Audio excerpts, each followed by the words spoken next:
byose ababwira ko ari ibyishimo kuba bari hano uyu mugoroba ndetse n'ibyo bafatanije kubaka muri iki gihe cyose. Ndabashimira ibyo twafatanije kubaka muri iyi myaka myinshi ndetse muri sekiteri zigiye zitandukanye. Mwe n'ibyo bihugu by'abafatanyabikorwa muhagarariye hano mu Rwanda ndetse na organization zitandukanye muhagarariye. Vital to Rwanda's revival. Ati imikoranire n'ibihugu muhagarariye yagiye ibingenzi cyane mu gutuma u Rwanda rwongera kwisuganya ndetse n'iterambere ry'u Rwanda. Kandi ibyo ngibyo rwose tubiha agaciro tukanabibashimira. Perezida w'u Rwanda yakomeje avuga ko muri iyi minsi tugezemo bigoye ko ari igihugu cyakwigiranya mwigendaho mbega kikitandukanye n'isi yose muri rusange cyangwa se n'ikigendere ku mategeko mpuzamahanga. Ariko arangije akomeza asobanura ko ngo iki gihugu cyacu cy'u Rwanda cyaje kwisanga mu bibazo byacyo bisa nk'ibyihariye. Gusa nanone ni uburenganzira ndetse bikaba n'inshingano za buri gihugu kigomba kurinda umutekano w'imipaka yacyo ndetse n'abaturage bacyo. Rero izo nizo nshingano zitajya zihinduka.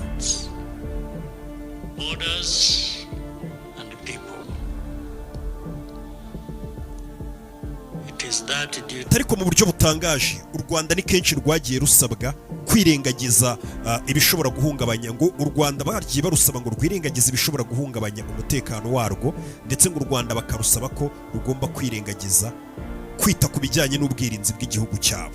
Yakomeje gusobanurira bano badiplomate babwira ngo izi ntambara n'ibibazo biri mu burasirazuba bwa Kongo ntabwo ari ikintu gishya kije nonaha, ndetse ni ikibazo kitari gishya ndetse kitanagoye gusobanukirwa. Iki ni ikibazo cyagiye gikuririzwa imyaka iragenda irihirika iba myinshi, ahanini bitewe no gusa nk'abakima agaciro ndetse no kwirara.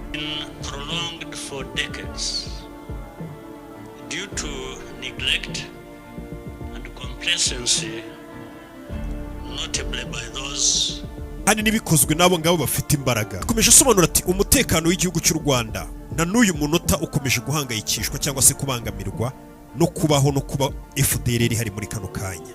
Ndetse n'ingengabitekerezo y'iyo FDLR y'ubuhezanguni ndetse iyo ngengabitekerezo yabo akaba ari ya jenoside.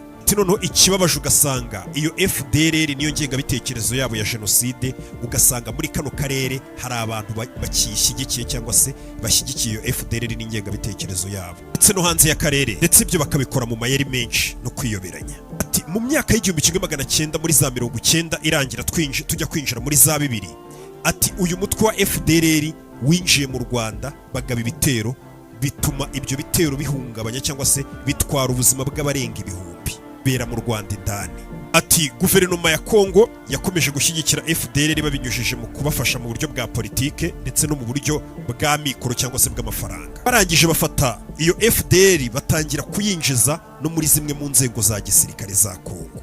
Ubu ngubu FDLR noneho iri ku rwego muri Kongo isigaye ikora icyo ishaka, nta muntu ushobora kuba yayikibaza.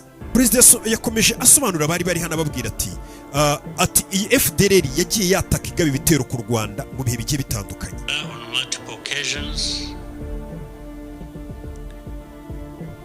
Advisories as a result. Today, the son of the former leader of Rwanda who led this country into genocide and other close collaborators of his have been visiting Kinshasa in order to deepen the alliance with FDLR. Perezida yakomeje asobanura ati hari na bimwe mu bihugu noneho byatangiye kujya bishyigikira bikorohereza mu ngendo abaza gufatanya na FDLR. Yahise atanga urugero aravuga ati mu minsi mike ishize umuhungu wahoze ayoboye iki gihugu cy'u Rwanda ndetse uwo muyobozi wahoze uyoboye u Rwanda ari nawe waje kuyobora kino gihugu muri jenoside, yavugaga umuhungu wa Perezida Habyarimana. Niho yavugaga hano abwira abadiplomate ati mu minsi ishize noneho wahoze ayoboye u Rwanda umuhungu we muri kano kanya, ndetse n'abandi bantu bakorana n'uwo muhungu wa Habyarimana bamaze iminsi boroherezwa gusura Kinshasa, birirwa basura Kinshasa mu rwego rwo kugira ngo bagende bubaka umubano uhambaye cyane n'uyu mutwe w'abajenosideri wa FDLR. Kugira ngo ibi ngibi mu minsi ishize twigeze kubibabwiraho ko umuhungu wa wenda ubwo ijambo bantandukiriyeho gato turarigarukaho mu kanya, tumaze iminsi tubikoraho ibiganiro ko umuhungu wa Perezida Habyarimana amaze iminsi asura kino gihugu cya Kongo, yirirwa Kinshasa, amaze kuhasura inshuro nyinshi mu rwego rw'uko ngo bari gufata uno mutwe wa FDLR base nk'abawuhindurira izina, noneho bafatanye n'abandi banzi bose ngo b'igihugu cy'u Rwanda, ubundi ngo bafatanye barebe ukuntu ngo bakwata ku Rwanda cyangwa se baza ngo bagahindura ubuyobozi buriho mu Rwanda. Ibyo ngibyo ngo bakabikora bashyigikiwe n'ubuyobozi bwa Kongo, bikavugwa ko ngo n'igihugu cy'u Burundi nacyo cyiteguye ngo kubaha ubufasha bwose bakeneye. Reka tugaruke ku ijambo ry'umukuru w'igihugu. Bino nibyo rero yaragezeho ari gusobanurira noneho abadiplomate bahagarariye ibihugu byabo. Ku mugaragaro rwose umuhungu wa Habyarimana n'abo bandi bose bafatanya na FDLR bahabwa ikaze ku karubanda mu gihugu cya Kongo. Iki ni ikibazo twagiye tugaragaza tukagisobanura ahantu hose byabaga hari kubera ibiganiro bifite aho bihuriye n'ibi ngibi byose. Ati iki kibazo twarakigaragaje, ndetse n'abandi benshi muri mwebwe iki kibazo twakibageshejeho. Bano naba bahagarariye ibihugu byabo, nyine n'abambasaderi n'abahagarariye imiryango yindi mpuzamahanga. Perezida yabasobanuriye ko bamwe muri bo cyangwa se benshi muri bo bari bari hano, icyo kibazo nabo cyabagezeho, bakizi, bagisobanuriwe. Umuzi w'iki kibazo cyose ni kenshi wagiye wirengagizwa, ahanini bakabikora ngo mu rwego rwo kugira ngo hafatwe ingamba, ariko izo ngamba ugasanga n'iz'igihe gito. Mbega kwa kundi abantu birengagiza gukemura umuzi w'ikibazo, bagashaka guhita bazana ibisubizo, ariko ibisubizo ubona ko bitazamara igihe kirekire, n'ubundi wa muzi uzongera ukazana ibibazo nyuma. Ibyo akenshi birengagiza gukemura ikibazo mu mizi, bagashaka kuzana ibisubizo by'igihe gito ndetse no kubw'inyungu z'igihe gito. Atariko amateka y'igihugu cyacu cy'u Rwanda n'uburyo igihugu cyacu cy'u Rwanda cyubakitsemo, dusaba ndetse bisa nkaho bidusaba kurinda imipaka yacu mu buryo bukomeye. Niyo mpamvu izo ngamba z'ubwirinzi tuvuga twashyizeho zashyiriweho iyi ntego yonyine, nta kindi izo ngamba z'ubwirinzi twazishyiriyeho. Measures and interests.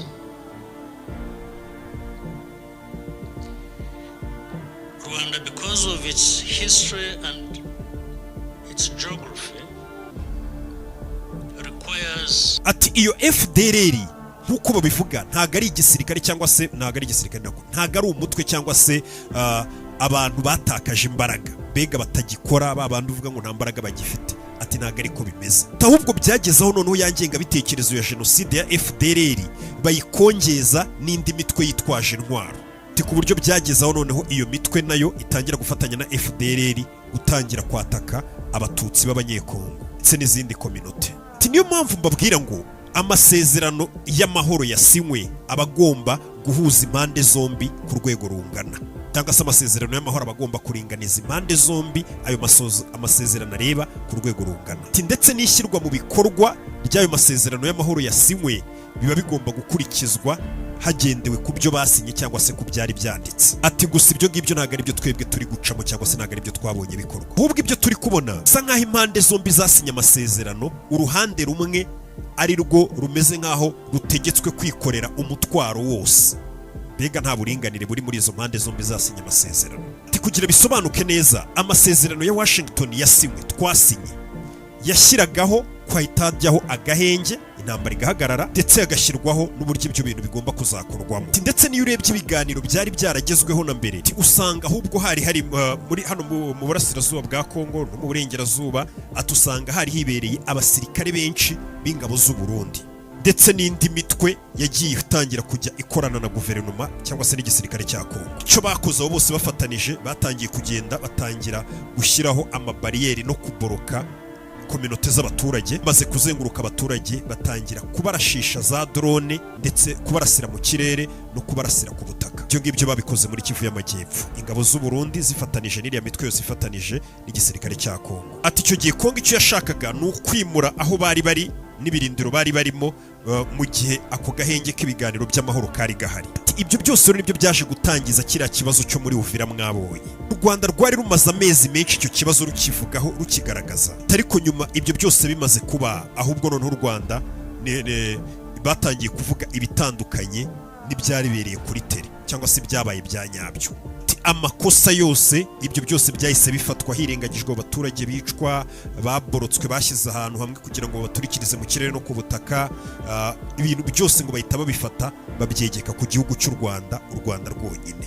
Babandi barasaga abantu, bicaga abaturage, bigira nkaho bo nta kosa bafite, byose babigereka ku Rwanda. Ati uko kurobanura rero mugashyira amakosa ku ruhande rumwe, nibyo byatumye noneho habaho kwirara no kumva ko noneho guverinoma ya Kongo byahise bituma guverinoma ya Kongo yirara ku rwego rwo hejuru kubera ko babona ko mbega bashyigikiwe amakosa yose bari kuyashyira ku Rwanda ngo byahise bituma guverinoma ya Kongo yirara cyane ndetse n'abo bandi bafatanije na guverinoma ya Kongo harimo n'abo bajenosideri babonye ko u Rwanda amakosa yose bayashyira ku Rwanda abo bajenosideri bafatanije na leta ya Kongo ndetse na guverinoma ya Kongo bose bahita barushaho kwirara bihita bituma noneho bubura ibikorwa by'intambara kandi ngo agahenge kari karasiwe ni ukuvuga ngo Kongo nabo bafatanije bahise birara batangira gutangiza intambara kuko bavuga ati n'ubundi twebwe amakosa ntabwo bajya bayadushyiraho amakosa yose bayagereka ku Rwanda icyo perezida hano yasobanuriraga abadiplomate perezida ageze hano yabwiye bano badiplomate ngo ntabwo ndi kubasaba kugira ngo mwemeranye n'umwanzuro uwo ari wo wose u Rwanda rwafashe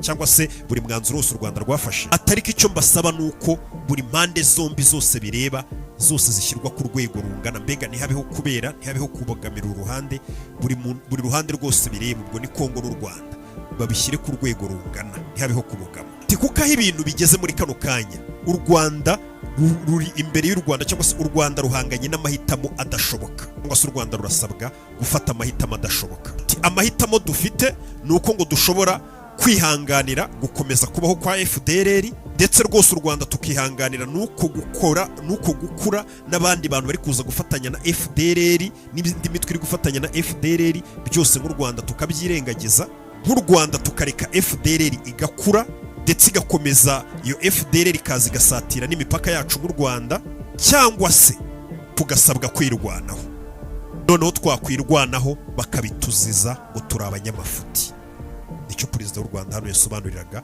bano badiplomate ati muri kano kanya u Rwanda tumeze nkaho dufite amahitamo adashoboka amahitamo ya mbere ni ukureka FDLR igakura igakomeza ikaza isatira imipaka yacu ndetse igakomeza igafatanya n'iyo mitwe yindi bahuje ingengabitekerezo n'abo bandi bari gufatanya ngira ngo wabumvishe nabo bari mu muhungu wa Habyarimana n'abandi bose babanzi b'u Rwanda bari kwishyira hamwe muri iyi minsi ngo turasabwa kwirengagiza ibyo byose bagakomeza bakabikora bakaza banasatira imipaka yacu y'u Rwanda cyangwa se tugahitamo nk'u Rwanda tuti aho kugira umutekano w'u Rwanda wangirike reka twirwaneho ubundi noneho nyuma tuze kubihanirwa cyangwa se baze kubitugereka kubiduhora nyuma tarika amahitamo nyine arasobanutse tugomba guhitamo amahitamo dufite ni nkayo n'ikindi gihugu cyose cyahitamo kwemera kurinda umutekano w'igihugu cyacu noneho abo ngabo batwamagana badushyiraho amakosa yose n'ibirego no kutugaragaza nk'abanyamakosa ibyo ngibyo tuzabifata nk'ikirango cy'icyubahiro ku ngabo zishinzwe umutekano wacu kuvuga ati ingabo zishinzwe umutekano wacu zigomba kubanza kurinda igihugu noneho niyo amahanga cyangwa se n'undore wese yavuga ngo muri abanyamafuti bakabyamagana ibyakozwe ariko muzi ko mwarinze umutekano w'igihugu cyanyu ati ibyo ngibyo uko kutwamagana no kutugaragaza nabi tuzabifata nk'ikirango cy'icyubahiro ku ngabo z'igihugu cyacu amaze kuvuga ibyo abari bari muri iyi sare bamuhaye amashyi menshi is a badge of honor for our security forces.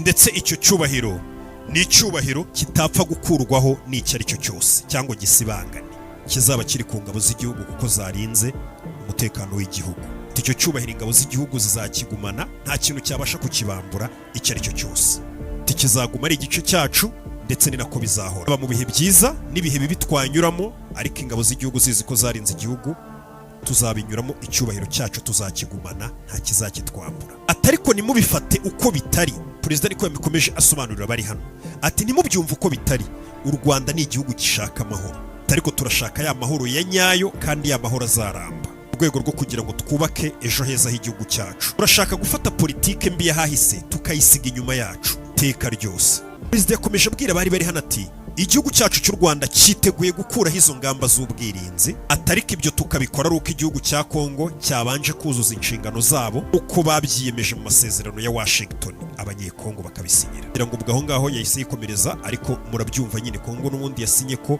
igomba mu masezerano ya Washington niko handitse ko hano dumaze iminsi tubivugaho mu masezerano ya Washington harimo ko Kongo igomba kubanza ikarimbura FDLR burundu u Rwanda rukabona gukuraho ingamba z'ubwirinzi niyo mpamvu perezida yavuze ngo twiteguye gukuraho ingamba z'ubwirinzi pe, ariko Kongo nibanze nayo yubahirize ibiri mu masezerano ya Washington basinye. Ndetse ano masezerano ya Washington ndi kuvuga ni amasezerano areba impande zombi, cyangwa se impande eshatu, harimo u Rwanda, harimo Kongo. Uwa gatatu uri muri aya masezerano ni Leta Zunze Ubumwe za Amerika, igihugu cyatwakiriye ndetse kikanakora mu buryo bwo kuduhuza, nabo bafite uruhare muri aya masezerano.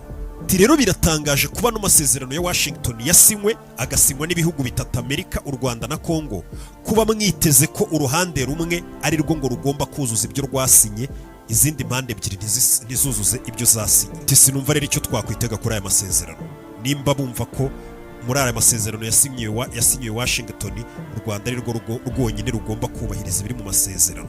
Ano masezerano aramutse yubahirijwe n'impande zose zayasinye, bino bishobora kuba byaduha umutekano ku mpande zose ziri muri aya masezerano, umutekano dukwiriye kandi dukeneye, ndetse bikaba byanadufasha mu kuzamura ubukungu, kuko biri muri aya masezerano ko intambara nirangira ibintu byose noneho hazahita hakurikizwaho ibyerekeranye n'ubukungu bw'ibihugu byose bikunguka. Benshi muri mwe muri hano mwakoranye natwe, barakoranye igihe kirekire, ndetse abenshi murabizi ko turi abizerwa, abantu rwose bo kwishingikirizaho.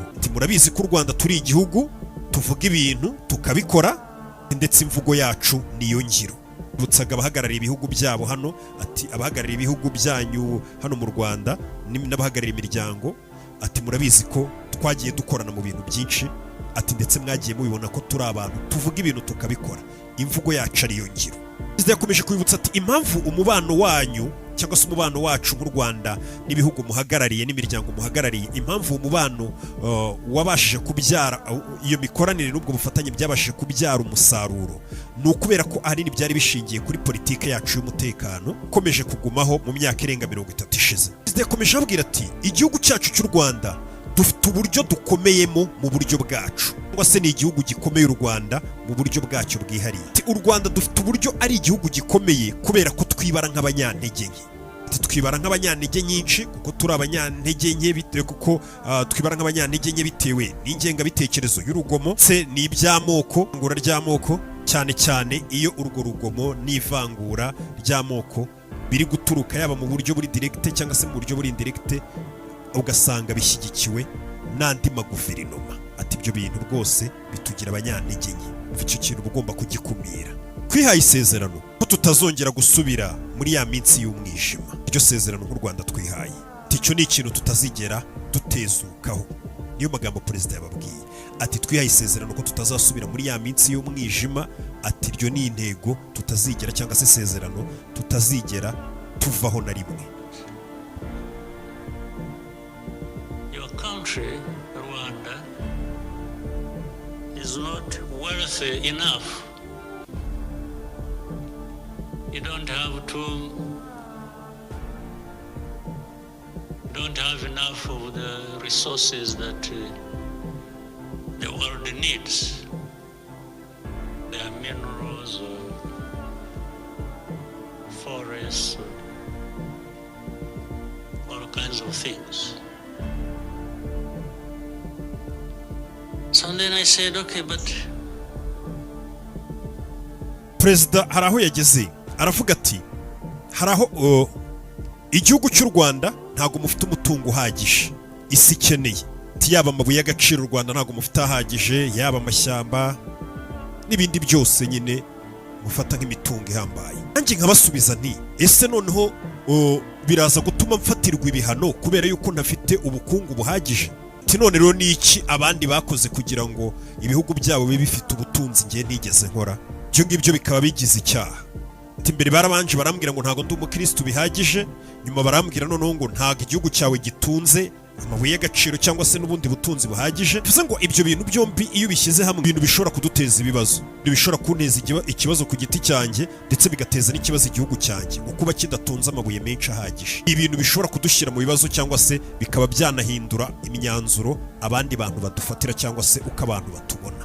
Ariko se kuva ryari kuba igihugu gikize cyangwa kidakize byatangiye kujya bigenderwaho kugira ngo bamenye ngo uriya ari mukuri cyangwa ari mu makosa, cyangwa se bikagera ku rwego noneho ubona ko nta muntu ugishaka kugutega amatwi, nta n'umuntu ukwitayeho kubera ko igihugu cyawe kidakize.